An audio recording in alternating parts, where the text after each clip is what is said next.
Vice చైర్మన్లు ఇద్దరు మనకి.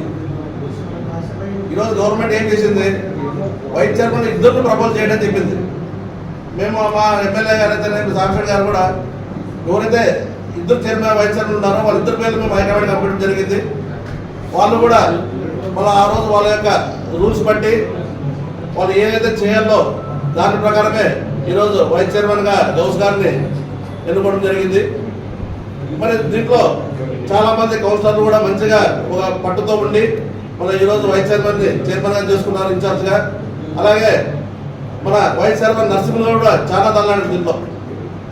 వాళ్ళు కూడా పేరు పైన ఇంకోసారి వైస్ నరసింహులు కూడా నేను ధన్యవాదాలు తెలుపుకుంటున్నాను. ఎందుకంటే ఈరోజు కాళహస్తి పోయినాడు, రాలేకపోయినాడు పిల్లడు.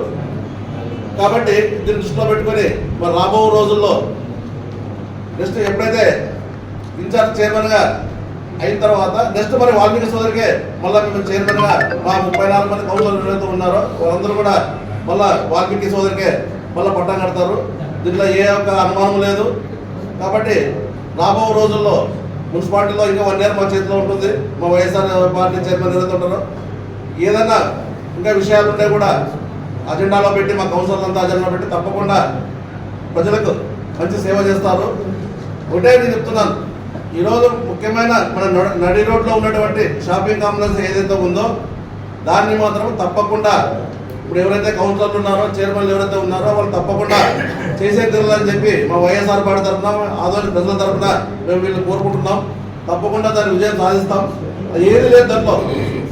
ఇప్పుడు కాంప్లెక్స్ అనేది అతను టెండర్లు అయిపోయినాయి, అన్నీ అయిపోయినాయి. కానీ ఎమ్మెల్యే గారు దాని క్వాలిటీ కంట్రోల్ అనే అది ఏదో చెప్పి నిలబెట్టుకున్నాడు. తప్పకుండా దాన్ని చేసేటప్పుడు మేము మా వైఎస్ఆర్ మన పార్టీ చైర్మన్ గారు ఎప్పుడైతే ఇప్పుడు కూర్చున్నారో నెక్స్ట్ వచ్చే చైర్మన్ కూడా కలిసి దాన్ని తప్పకుండా సాధిస్తామని చెప్పి ప్రజలకు మేమంతా మాటిస్తున్నామని చెప్పి చెప్తున్నాం.